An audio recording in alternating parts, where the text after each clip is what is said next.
título del mensaje, como está ahí, es El Señor proveerá. Y para mí esta palabra este nombre del Señor tiene una significación importante. Yo no sé si seguramente ustedes saben que el Señor a lo largo de la historia de la Biblia, desde el Antiguo Testamento, tiene diversos nombres.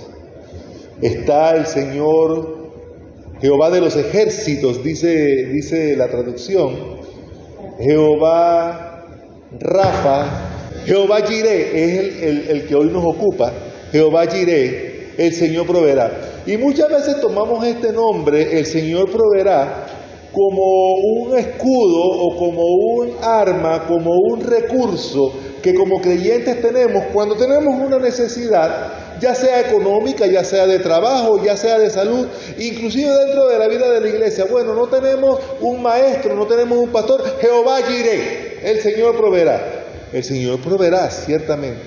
Pero yo quiero que entremos en una porción bíblica que les repito, para mí, o les digo que para mí ha sido una historia dura de entender, difícil de entender. Y tiene que ver con la primera vez que en la Biblia se menciona el nombre Jehová Jireh. El Señor proveerá. Y no quiero adelantarme al mensaje, pero les adelanto que no tiene nada que ver con el suministro del Señor para nuestras necesidades materiales o del momento. Tiene todo que ver con el plan de salvación de Dios para la vida tuya, para la vida mía, para la humanidad. Más que proveer para nuestra necesidad. Aunque esta es la principal necesidad, si lo vemos de esta manera. Yo voy a estar usando la versión que yo uso de la palabra, que es la versión Biblia de las Américas. Esta versión de la Biblia de las Américas me la regaló un conferencista que vino una vez a dar unas conferencias a la convención y me hizo escribir algo aquí en la primera página y en la última página de la Biblia. Dice, no al conformismo. Y en la última página, sí al servicio. Y esta reflexión ha sido luz en mi vida porque entendí que aún en medio de situaciones difíciles, aún en medio de pruebas, aún en medio de cualquiera que sea la situación que estemos viviendo, el Señor nos manda y nos instruye a no conformarnos, sino a servir. Entonces yo les invito a que busquemos en nuestras Biblias el libro de Génesis, el capítulo 22, y vamos a estar leyendo los versículos desde el 1 hasta el 14. Génesis 22, los versículos del 1 al 14. Aconteció que después de estas cosas, Dios probó a Abraham y le dijo, Abraham, y él le respondió, aquí estoy. Y dijo Dios, toma ahora a tu hijo, tu único, a quien amas, a Isaac, y ve a la tierra de Moriah y ofrécelo allí en holocausto sobre uno de los montes que yo te diré. Y Abraham se levantó muy de mañana, aparejó su asno y tomó con él a 2 de sus criados y a su hijo Isaac. También partió leña para el holocausto y se levantó y fue al lugar que Dios le había dicho. Al tercer día alzó Abraham los ojos y vio el lugar de lejos. Entonces Abraham dijo a sus criados, quédense aquí con el asno, yo y el muchacho iremos hasta allá, adoraremos y volveremos a ustedes. Tomó Abraham la leña del holocausto y la puso sobre Isaac su hijo, y tomó en su mano el fuego y el cuchillo, y los dos iban juntos. Isaac habló a su padre: Padre mío. Y él respondió: Aquí estoy, hijo mío. Aquí están el fuego y la leña, dijo Isaac. Pero, ¿dónde está el cordero para el holocausto? Y Abraham respondió: Dios proveerá para sí el cordero para el holocausto, hijo mío. Y los dos iban juntos. Llegaron al lugar que Dios le había dicho, y Abraham edificó allí un altar, arregló la leña y ató a su hijo Isaac y lo puso en el altar sobre la leña. Entonces Abraham extendió su mano y tomó el cuchillo para sacrificar a su hijo. Pero el ángel del Señor lo llamó desde el cielo y dijo: Abraham, Abraham. Y él respondió: Aquí estoy. Y el ángel dijo: No extiendas tu mano contra el muchacho, ni le hagas nada, porque ahora sé que temes a Dios, ya que no me has rehusado a tu hijo, a tu único. Entonces Abraham alzó los ojos y miró, y vio un carnero detrás de él, trabado por los cuernos en un matorral. Abraham fue y tomó el carnero y lo ofreció en holocausto en el lugar de su hijo. Y Abraham llamó a aquel lugar: El Señor proveerá. Como se dice hasta hoy: en el monte del Señor se proveerá. Dios y Padre nuestro, esta palabra está delante de nosotros, Señor. Edifica nuestras vidas como has edificado también la mía, Señor, a través de este pasaje. En el nombre de Jesús nos ponemos en tus manos. Amén. A ver, ya saben por qué para mí es tan difícil entender esta historia, ¿verdad? Yo no sé si se trata de una prueba o se trataba de qué, pero nosotros en este momento tenemos una visión privilegiada sobre este asunto, porque nosotros sabemos cuál es el final. En el caso de diferentes personajes de la Biblia, tuvieron que ser sometidos a pruebas y tuvieron que demostrar su fe en Dios sin conocer qué era lo que iba a pasar al final. Nosotros en este momento decimos: Job, él creyó, pero porque nosotros es fácil reconocerlo porque ya sabemos cómo terminó la historia. Pero a Job no le pasó eso. Job no entendía por qué le estaba pasando todo lo que le estaba pasando, pero su fe estaba cifrada en el Señor. Job no sabía qué era lo que venía y por qué venía. Nosotros sí lo sabemos hoy. Abraham, en este caso, tampoco sabía que el Señor lo estaba probando. Él no sabía eso. Él solamente confió en que si Dios lo mandó, él iba a obedecer la voz de Dios. Pero él no lo sabía. Nosotros sí conocemos qué fue lo que pasó. Entonces, Dios le dijo a Abraham: toma a tu hijo, a tu único, a tu hijo a quien amas, a Isaac, y ve a la tierra de Moriah y ofrécelo allí en holocausto sobre uno de los montes que yo te diré. En otras palabras, o en las palabras que dice, Dios manda a Abraham a que su hijo, prometido por él desde antes, cuando salieron de la tierra de Ur, le prometió que él sería padre de muchas naciones y que a través de él su generación no se iba a poder contar, así como no se pueden contar las estrellas del cielo.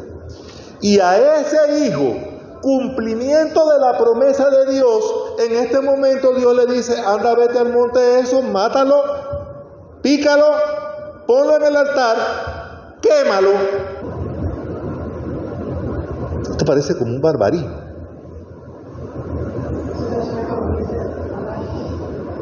Pero esa fue una prueba muy grande para Abraham, pero yo no quiero hablar de las pruebas. Lo que sí quiero decirles es que esta prueba en la vida de Abraham se da en uno de los momentos más esplendorosos de la vida de Abraham.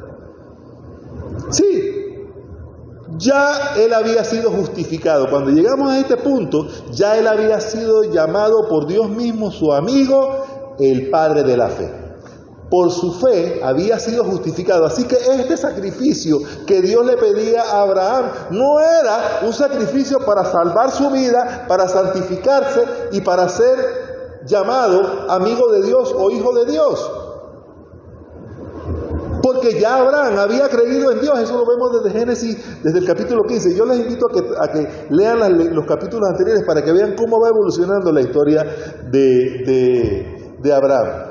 Cuando Abraham fue llamado de Ur de los Caldeos, que se recuerdan que fue a Egipto y qué sé yo, y también con Abimelech, se la pasaba diciendo mentiras. Sí, llegó a Egipto y le dijo a la gente en Egipto: esta no es mi esposa, esta es mi hermanita. Y era la mujer. Para que no le hicieran daño. No andaba por ahí diciendo mentiras. Ya él había evolucionado eso. Ya él había progresado. Ya estaba en comunión con Dios. No tenía que estar por ahí diciendo mentiras. Ya estaba bien con Sara. Porque se acuerdan que habían peleado porque el tema de que yo no puedo, que mejor métete con la criada y tal. Pero su relación con Sara ya estaba bien. Ya había nacido su hijo Isaac. Ya habían pasado estos tiempos de conflictos donde él llegaba y se encontraba con guerras y con peleas. No había pleito, no había guerra, estaba tranquilo y era rico. Ya había pasado la historia de Sodoma y Gomorra, así que ya él había dividido sus riquezas con su sobrino Lot. ¿Recuerdan esa historia? Así que él tenía una fortuna considerable. Así que problemas de dinero tampoco tenía. Entonces, ¿qué es lo que Dios está poniendo a prueba en la vida de Abraham? Y no era una prueba para determinar si él tenía la fe suficiente para ser justificado, porque ya había sido justificado. ¿Cierto?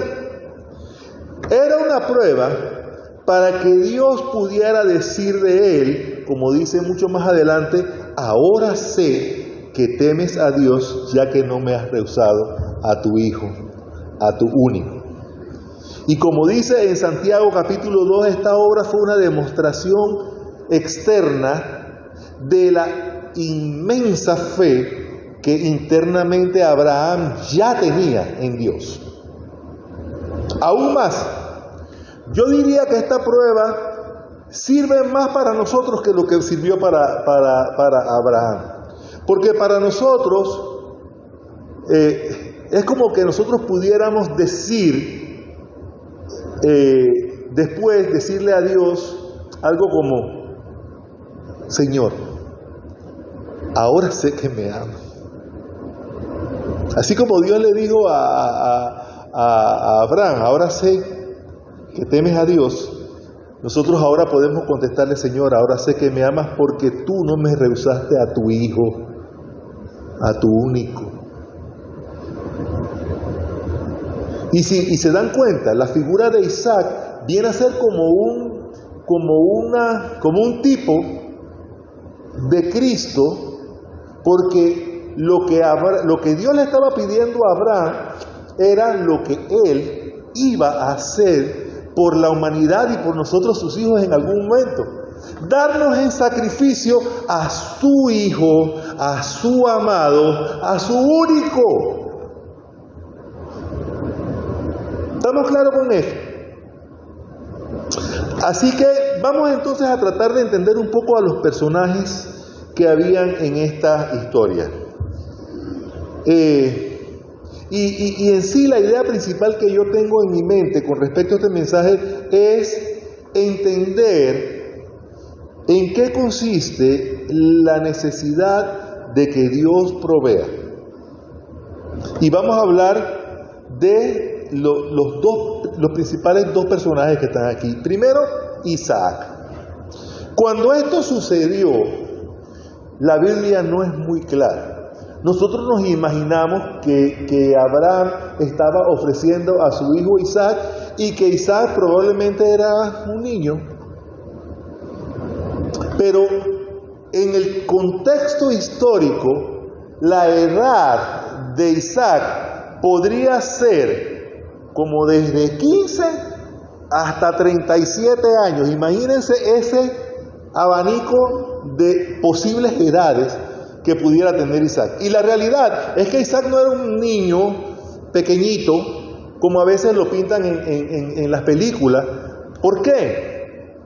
Yo lo digo porque hemos leído que cuando ellos se iban moviendo hacia el lugar del sacrificio, hacia el altar, el que estaba cargando la leña era Isaac. Y la leña para un sacrificio, para un altar como el que habían construido, era definitivamente una carga pesada que no cualquier pequeño niño podría cargar. Así que ya él era un hombrecito lo suficientemente fuerte para cargar la leña en la que lo iban a matar y lo iban a quemar el mismo. ¿Sí? Así que él no era un niño. Era suficientemente grande por lo menos para cargar la madera. Y todo lo que dice este pasaje acerca de Isaac es una sola pregunta. Hay madera, hay fuego, la leña, aquí está el cuchillo, aquí está la candela. Yo no sé cómo tenía la candela, porque aquí dice que ellos llevaban el fuego. Yo no sé si que el fuego lo llevaban como en un hornito o algo así, pero bueno, tampoco había ni encendedores, ni fósforo, ni nada de eso, pero bueno, ellos llevaban la candela. No nos metamos en cómo transportaban el fuego, pero dice la palabra que ellos ya tenían el fuego. Los criados se quedaron atrás, ellos siguieron avanzando hacia el lugar, y yo me imagino a Isaac que dijo: papi, ¿y el cordero? ¿Y la ofrenda?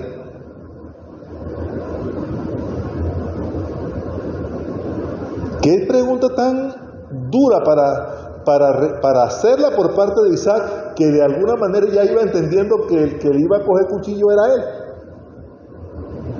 Y para Abraham responderle a su hijo: ¿dónde está el cordero? Como decimos aquí en buen panameño, tú mismo eres. ¡Wow! Esa es la pregunta que hace Isaac, y esa pregunta nos introduce en el verso clave de esta predicación, que está mucho más adelante cuando Abraham le responde: no te preocupes, tú cálmate, vamos a calmarnos. El Señor proveerá para sí el cordero para el holocausto. Y los dos iban juntos. Fíjense que es interesante que Isaac, de alguna manera, como le digo, es una figura de Cristo, porque así como Isaac hizo lo que sucedió en esta descripción, si vemos la figura de Cristo, Cristo cargó su cruz, cargó su madera, y en esa madera donde iba a ser sacrificado, desangrado hasta su última gota, y él la cargó hasta el lugar donde iba a ser crucificado. Pero Isaac no fue sacrificado. Isaac presenció y vio la provisión de Dios para reemplazarlo a él como holocausto y ofrenda para ese sacrificio, y él vio cómo el Señor hizo el milagro de la ofrenda para el holocausto. Aquí no se dice si Isaac peleó, batalló o algo. Yo me imagino que, como le dije, él tampoco era un muchachito chiquito, y cuando el papá arma el altar, lo amarra y lo pone encima del altar y levanta el cuchillo y se lo va a enterrar, yo no quiero imaginarme qué pasó, de verdad, porque yo veo que yo soy un muchacho de 12, 15 años, y yo veo que mi papá me sienta en un lugar ahí, me tiene todo amarrado, me va a levantar un cuchillo y yo no me dejo amarrar. yo voy a reaccionar de alguna manera, pero aquí no dice si Isaac reaccionó, se opuso, puso batalla, no. Él aceptó y aceptó aparentemente lo que le tocaba hacer, que era simple y sencillamente ser sacrificado. Esto de verdad que a mí me trae muchas dudas, muchas preguntas, porque pero también me hace entender que de la misma manera como él aceptó su rol, es la figura de Cristo aceptando su rol de redención y de sacrificio. Porque dice la palabra que el Señor Jesús se despojó de su condición de Dios, se quitó la vestidura de Dios para hacerse hombre y venir a sacrificarse y a darse por nosotros. Y Isaac tuvo la oportunidad de ver cómo el Señor proveyó para el sacrificio. El Señor Jesús cumplió con el sacrificio completo y se entregó. El caso de Abraham también es otro. Abraham confiaba en que él iba en obediencia a lo que Dios le había mandado, pero él confiaba en que que Dios iba a proveer para el sacrificio. Y dice Juan en el capítulo 8, versículo 36, no lo voy a leer, pero dice que Abraham se regocijó al ver el día de Jesús. De alguna manera Abraham, en medio de su experiencia, vio al futuro. Por eso es que él dice, el Señor proveerá, porque cuando Él le manda, cuando Él cumple con todo, y esto lo vamos a ver en el transcurso del estudio, cuando Él declara que este lugar se va a llamar el Señor proveerá, ya el Señor había provisto el cordero para el sacrificio. Pero Él no dice el Señor proveyó, Él dice el Señor proveerá. Quiere decir que este simbolismo o esta experiencia de alguna manera era una proyección para el futuro, no en recordación de lo que ya había pasado, porque cuando él declara el nombre del lugar, Jehová Jireh, el Señor proveerá, ya la provisión se había hecho. Así que él podría haber llamado al lugar, el Señor ya proveyó. Pero él no dice eso. Él dice, este lugar se va a llamar el Señor proveerá. Así que ya el carnero había aparecido y toda esta declaración del nombre del lugar estaba hecha en futuro. Ya Abraham habría creído en Dios. Esto no fue para que Abraham se ganara su salvación, ni para que Dios viera que Abraham se merecía ir al cielo.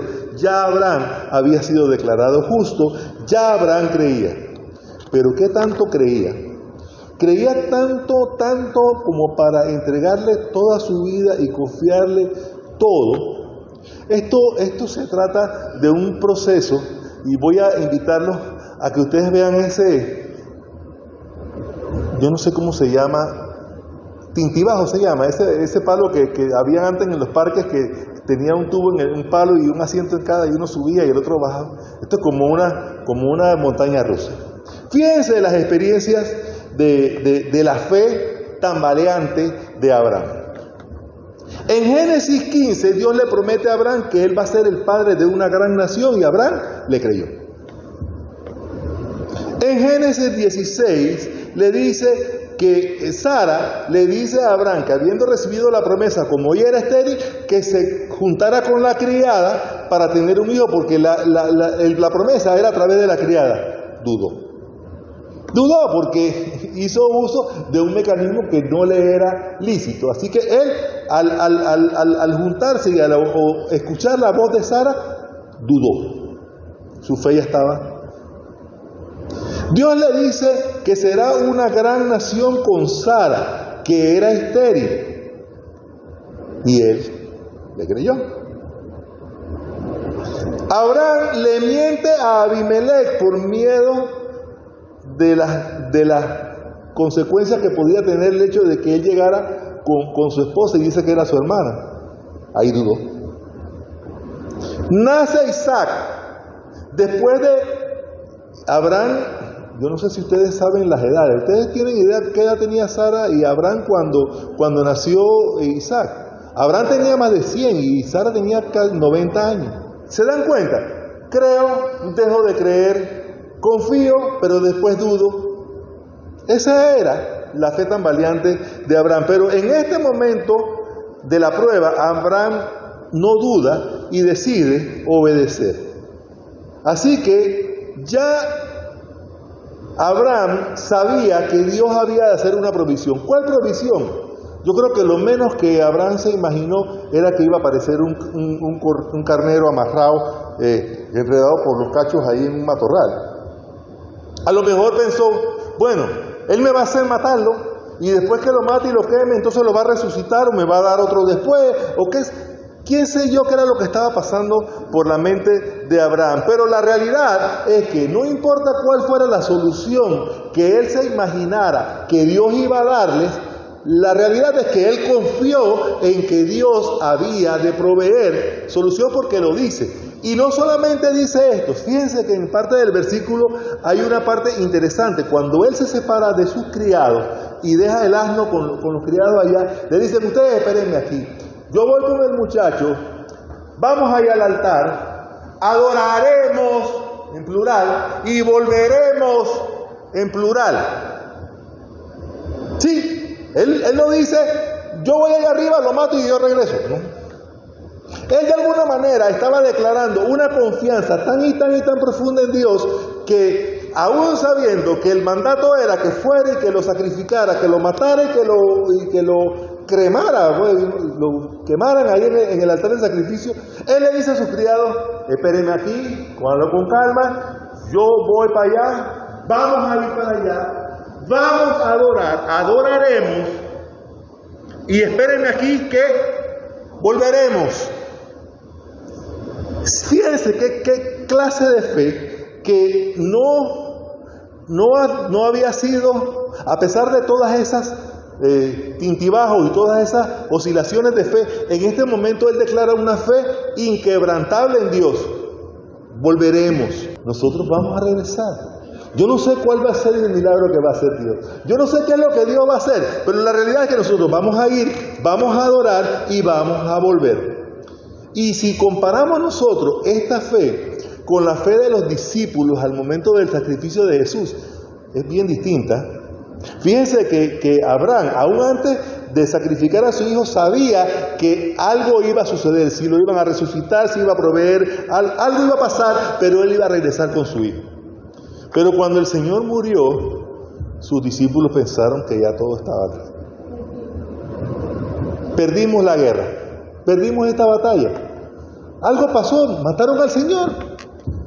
Nosotros declaramos antes que lo crucificaran que Él era el Mesías, que creían que Él era el Salvador. Y sin embargo, cuando lo matan, pierden la fe.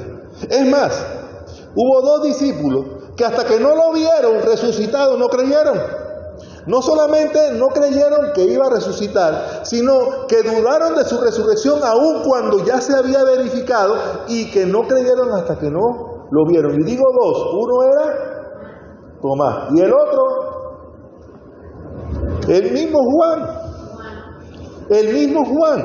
Juan corrió y iba dudando y cuando vio la tumba vacía, entonces creyó. Fíjense qué diferencia. La fe inquebrantable de Abraham al creer que no importa lo que fuera a pasar, la voluntad de Dios y la provisión de Dios se iba a dar, y la fe de los discípulos que hasta que no lo vieron resucitado no creyeron. Pero bueno, no voy a entrar a dudar en la fe. Simple y sencillamente, la realidad, para volver a nuestra historia, Dios tenía fe en la provisión de Dios aún antes de que las cosas sucedieran. Y él daba por hecho que iban a suceder. Porque la realidad es que si el ángel no lo detiene, Abraham lo mata. Yo quiero sonar fuerte, pero no quiero ser ofensivo. La realidad es que Abraham estaba tan dispuesto a obedecer el mandamiento de Dios, y lo voy a repetir: si el ángel no lo detiene, Abraham lo mata. Esa era la orden. Esa era la orden.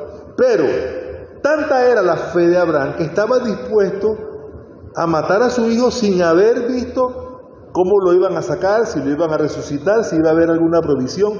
Por eso es que no es por gusto que es llamado el padre de la fe.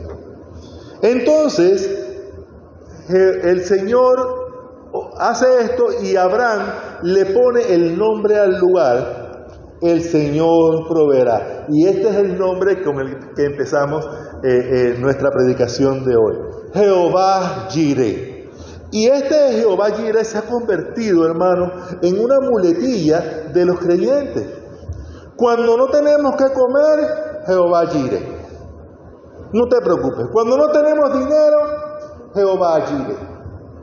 Cuando necesitamos un trabajo, Jehová Jireh. Aunque no lo busquen. A veces vemos a Dios como si Dios fuera un cajero automático de esos que están en cada esquina, donde podemos llegar con la tarjeta y dice: yo soy cristiano, aquí está mi tarjeta, Jehová Jireh, venga. Pero la realidad es que esta palabra, Jehová Jireh, tiene una raíz que implica una acción progresiva. No es: necesito, aquí está mi tarjeta, dame, give me. Jehová Jireh. No, este es un verbo progresivo. Esta provisión de Dios es que Dios ve, no le pedimos, Dios ve nuestra necesidad y Dios provee para nuestra necesidad.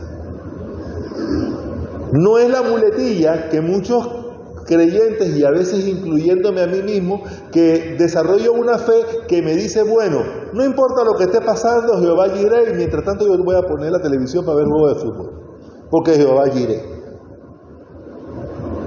y no hago nada. Sí, la realidad es que Dios provee para todas nuestras necesidades, para nuestras necesidades económicas, para nuestras necesidades de salud. Es más, dice la palabra del Señor que Él no conoce nuestra necesidad aún antes que nosotros se la pidamos. Ciertamente que lo dice, ¿verdad? Lo dice en Mateo, porque dice: nuestro Padre que está en los cielos sabe lo que ustedes necesitan aún antes que se lo pidan. Así que nosotros no tenemos que convencer a Jehová diciéndole: Señor, acuérdate, Jehová Jireh. No. Él ve nuestra necesidad y Él provee para nuestra necesidad. La diferencia es que nosotros como creyentes, en esta provisión de Dios, nos preocupamos más o observamos más la provisión de Dios para nuestras necesidades materiales, y esas necesidades materiales las anteponemos a nuestras necesidades espirituales. Y la realidad es que este Jehová Jireh, más que la provisión de Dios para necesidades materiales, se refiere al plan perfecto de salvación de Dios para la vida de la humanidad, de cada uno de nosotros, de ti y de mí. Porque Dios, en su perfección, se reduce, se rebaja, pierde. Déjame cómo explico esto. Dios es perfectamente santo. Recordemos la experiencia de Isaías en el altar. Llegó y los ángeles y qué sé yo, y pidió que él fuera, que su culpa fuera quitada, que fuera limpiado, porque delante de la presencia de Dios, tal era la santidad de Dios, que él, como hombre pecador imperfecto, no merecía estar en ese lugar. Así que para poder estar en la presencia de un Dios 3 veces santo, nosotros tendríamos que ser o igual de santos o ser santificados por Él. Esa fue la experiencia de Isaías, y esa es la experiencia de nosotros como creyentes cuando venimos a los pies del Señor. Así que toda esta grandeza y toda esta santidad y toda esta majestuosidad de Dios también tiene una implicación de perfección moral para nosotros. Pero nosotros no somos moralmente perfectos. Entonces, la perfección de Dios, ¿qué es? ¿Qué es algo perfecto? Yo voy a darle una definición de lo que entendí y averigüé que era perfecto. Perfecto es algo que ya llegó al top of the top, a la cima de la cima, y que ese estatus ya no se puede mejorar. Porque si el estatus en el que estamos requiere o permite una mejora o una adición o mejorar en su propia condición, entonces quiere decir que la condición anterior no era perfecta. Si hubiera sido perfecta, es algo que no necesita mayor evolución porque ya llegó a la perfección.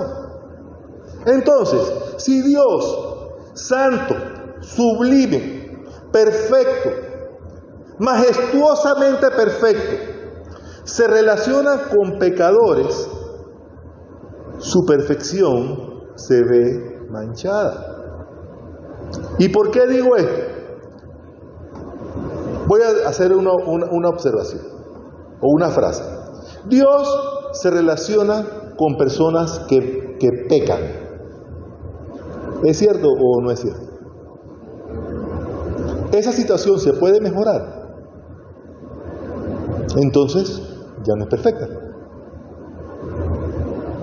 Es más, voy a decir algo todavía más. Dios se relaciona con personas no que pecan, pero que pudieran pecar. Nosotros aspiramos a una vida de santidad y no queremos pecar, pero pudiésemos pecar, ¿sí o no? Si Dios se relaciona con personas que no pecan, pero que pudieran pecar, esa condición se puede mejorar, se pudiera mejorar. O sea, habría un nivel superior a una relación con Dios. Si Dios se relaciona con personas que pecan, hay un nivel superior. Sí hay un nivel superior que Dios se relacione con personas que no pequen. Pero la realidad es que pecamos. Entonces, de alguna manera, Dios está sacrificando su propia condición de Dios, de perfección y de santidad al relacionarse con nosotros, porque de alguna manera no es que nosotros le estamos quitando a Dios su deidad. Para entender la perfección de Dios, Dios solamente se podría relacionar con personas que como Él no pueden pecar. Pero para Dios relacionarse con seres no perfectos, como pecadores, es lo que pasa cuando, por ejemplo, sucedió lo de Isaías. Ante su condición fue limpiado. El pecado es el error, pero suena un poco difícil entender que a través del pecado nos distanciamos de Dios. La realidad es que el pecado nos distancia de Dios. Pero ¿qué es lo que nos acerca al amor de Dios? ¿Qué es lo que nos acerca al amor de Dios? ¿Qué es el factor que no puede ser mejorado porque ese sí es totalmente perfecto? El amor de Dios sí que es perfecto. Y esa imperfección que de alguna manera tachamos o echamos sobre Dios al relacionarse con personas de pecado, es cubierta totalmente por otra condición de Dios, que es su amor. ¿Qué dice Juan 3:16? Porque de tal manera, ustedes saben lo que la palabra tal significa ahí. Tanto y tanto y tanto es el amor de Dios. La manera como Dios nos ama es tal.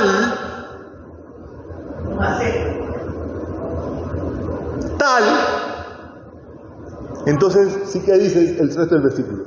De tal manera nos amó que dio a su único, a su amado, a su hijo, así como le pidieron a Abraham que hiciera con Isaac. ¿Para qué? Para que todo aquel que en él crea no se pierda, sino que tenga vida eterna. Así que ese posible grado de imperfección que pudiéramos contagiar a Dios, si eso se pudiera decir, de nuestra imperfección y de nuestro pecado, esa degradación de la perfección de Dios se cubre con tal clase de amor que es capaz de hacernos ver perfectos delante de Dios, porque es su amor, su sangre, la que nos cubre. Y entonces ese es el verdadero sentido de Jehová Jireh, porque nosotros no merecemos lo que tenemos. No nos hemos ganado nuestra condición. No hemos luchado y trabajado por conseguir esta condición de salvación, de perfección, de santidad, de justificación delante de Dios. No lo hemos conseguido por nuestras propias fuerzas. No lo hemos conseguido por nuestras propias luchas. Es que, siendo imperfectos, nos vinculamos con Dios, pero como Dios no puede ni debe vincularse con personas que, como nosotros somos imperfectos, entonces Él nos llena de su perfección a través de su amor. Provee. Y en la provisión de Dios, Jehová Jireh es, yo veo, desde el primer día que el hombre cayó, desde el primer sacrificio que hizo Adán, matando a animales para cubrir sus cuerpos con pieles de animales. Claro, porque si cubrieron sus cuerpos con pieles, quiere decir que sacrificaron animales, ¿o no? Porque para poder despellejarlo, sí, tenían que haberlo matado primero. Y toda esta serie de sacrificios, imagínense el primer sacrificio de Adán en Edén, matando animales, ofreciéndolos a Dios y vistiéndose con sus ropas, con sus pieles. Caín, ofreciendo sacrificio. Y si vamos caminando sobre esto, era sacrificio y sacrificio y sacrificio, como si Dios fuera un Dios cavernícola, sanguinario. Pero esta no es la verdad. Debemos entender que Dios no es un Dios caprichoso o que tiene doble personalidad. Cuando nos pide en el Antiguo Testamento, como si el Dios del Antiguo Testamento fuera diferente al Dios del Nuevo Testamento. Y no se contradice, porque aunque Dios es tan santo que no puede relacionarse con el pecado, es tan perfecto que su amor nos limpia y nos hace ver perfectos delante de Él. La esencia de Dios es su amor, el amor que Él da, el plan perfecto de Dios, desde antes de la fundación del mundo. Así que esta es la promesa. Y nosotros, la promesa hecha realidad de nuestra vida. Y nosotros, ¿qué vamos a hacer con eso? Muchas veces he escuchado a predicadores que dicen, no, pero es que la salvación es gratis. Claro, nosotros no tenemos que pagar por ella. Pero no es barata.